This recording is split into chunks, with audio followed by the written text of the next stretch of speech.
We're going to take a moment and show you guys how to customize all of your vehicle settings in your brand new Honda HR-V, which you can access right over here on the driver's interface screen on the left-hand side. The controls you will use is going to be on the left-hand side of the wheel. You got a little wheel action down here to scroll up and down to navigate through the menu.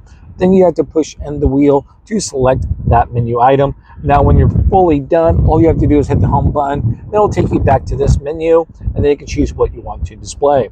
Now, vehicles in park, we'll select vehicle settings. We're going to scroll down.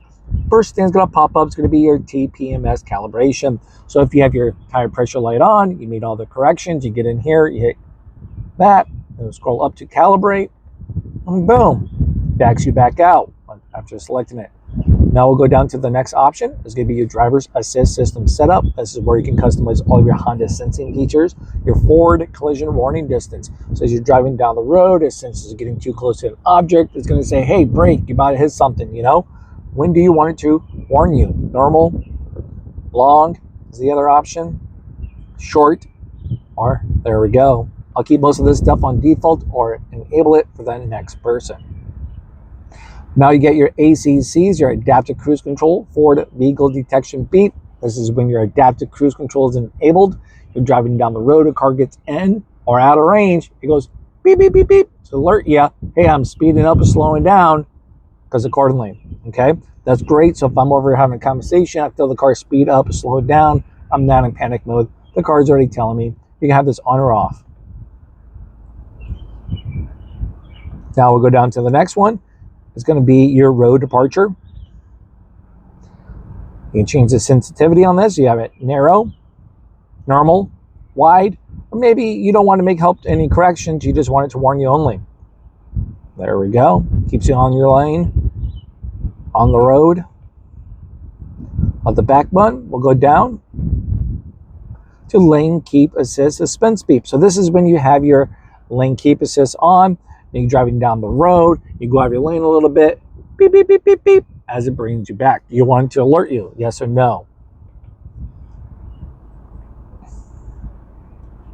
Now we're going to go down to the next one. Traffic sign. Here we go. Do you want it to display? Yes or no? So this front camera right up here for all of you Honda sensing is going to find the speed limit sign and then display it right up there. So that's great if you're in a new place, maybe you didn't catch it. Throws it up there, gives you a nice little reminder. Now the next option, if that's on, is going to be, do you want it to warn you when you're speeding, exceeding the speed limit? I know a lot of people are going to say, nope, let's turn that off, but let's say if you turn it on, okay? You get a cool little hidden feature within that. You can set that threshold on that. So do you want it to warn you at the speed limit, 3, 5, or 10 above the speed limit? I won't tell if you don't tell. It's a nice way to get a second chance before you get that speeding ticket, you know?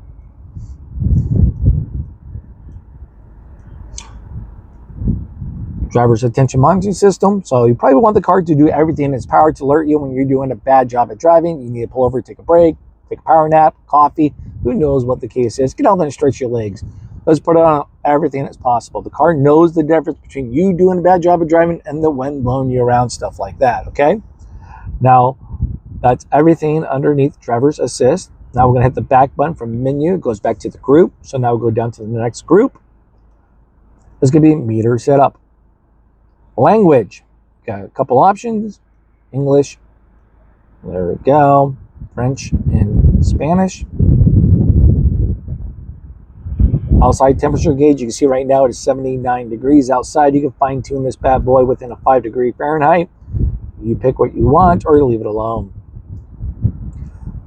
Now we'll go down to the next. Trip A and Trip B. When do you want your Trip A to reset? Do it yourself, when you turn off the car, when you fully refuel, or the back button. Trip B is going to be the same thing, so we're going to skip over that. Adjusted alarm volume. So this is like your turning indicators, your buzzers, your warnings. How loud or quiet would you like those bad boys to be?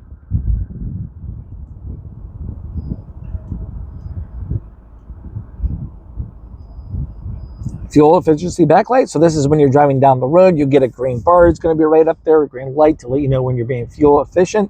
And then when you're not, it's just going to be not up there. So life is like a video game. You're always trying to level up to the next level. of your fuel efficiency game. I accidentally hit the back button there, so let's get back in there.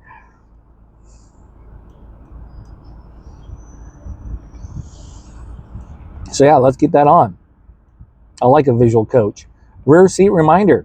So let's say if you have, you turn on the car within 10 minutes of someone open up the back door. So if someone opens up the back door within 10 minutes, we just start the vehicle, we get where we're going, we turn off the vehicle. It's gonna say, hey, check your rear seat. So, I mean, the car can be on and running. Still, someone opens up the back door, turn on the car, is gonna say, hey, check your rear seat, okay? So you have a 10-minute window before the vehicle is turned on and start driving for a reminder. Hopefully that made sense. We'll select that.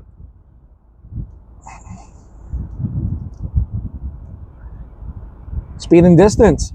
We'll keep it miles per hour, but you also can do kilometers if you need to.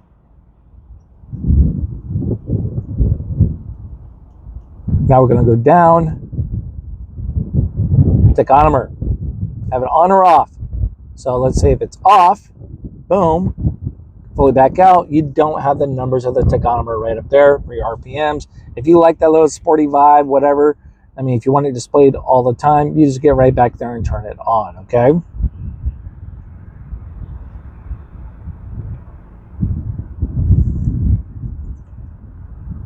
Okay, that's everything from that point. We'll go down to light auto high beams. On or off. Pretty simple. So you have a sensor right up here that's going to sense between your day and nighttime levels. And then if there's no oncoming traffic coming up, boom, it turns on your auto high beams for you. When you go down the highway, it turns them off when it senses cars coming up.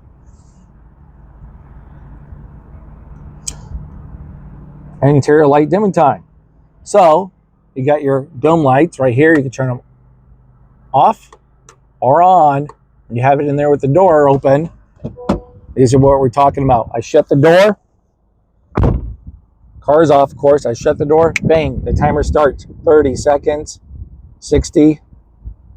15. How soon do you want those lights to turn off? Headlight off. Right here. So you got headlight set to auto. I turn up the car. I shut the door. Timer starts. How soon do you want those headlights to turn off? I can see you want to increase this if you get home late at night, it's not a well-lit area, maybe you work late, who knows what the scenario is, but it's nice to have that option. Me, I live a boring life. I go home, work, create videos here for YouTube, and then I'm home before dark. All right, so auto off timer. You got your auto light sensitivity. So when you set lights are set to auto, how soon do you want your headlights to come on between day and nighttime levels? You want them to the max sensitivity or have it to the low sensitivity?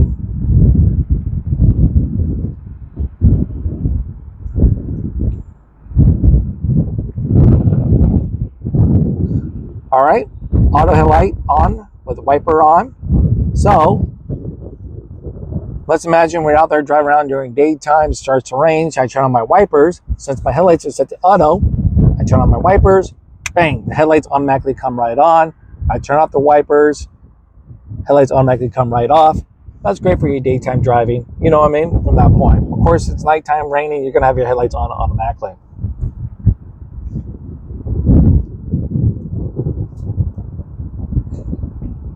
That's everything underneath that option. We're almost done getting your vehicle set up the way you guys want it.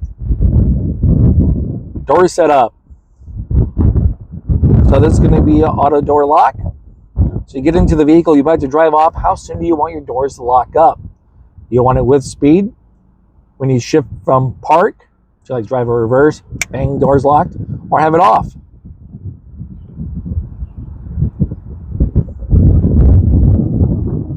Auto door unlocked. You get to where you're going, and then when do you want your doors to unlock? When you open up the driver's side door, all the doors unlocked automatically. Maybe when you shift to park, all doors unlocked, or when you turn off the vehicle. I like the first one because I can turn off the car. I can look around, mind my surroundings. I'm like, all right, kiddos, it's good. Go ahead, jump right out. So, you know, because I open up my door, passenger can open up the door, allows that door to unlock, okay? So, once again, no right or wrong way to go about it. So what works for you guys' current household? Keyless lock answer back. You probably put on the card to alert you when you lock it all up, right?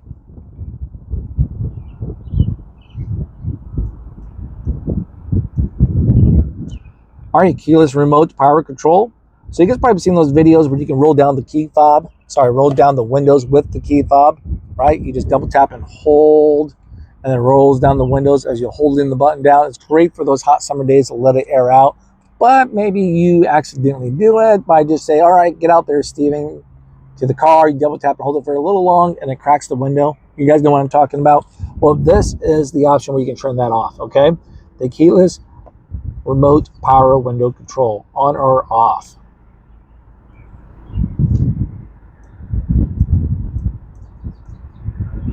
Pre-lock setting. This is a great option. The car is off. I got over here. I got Steven messing around with the door open. I shut my door. Steven gets their door open. I can hit lock. Presets lock. So as soon as that door is shut, all the doors automatically lock. I'm going to have to sit there and wait and second guess if they're hurrying up or not.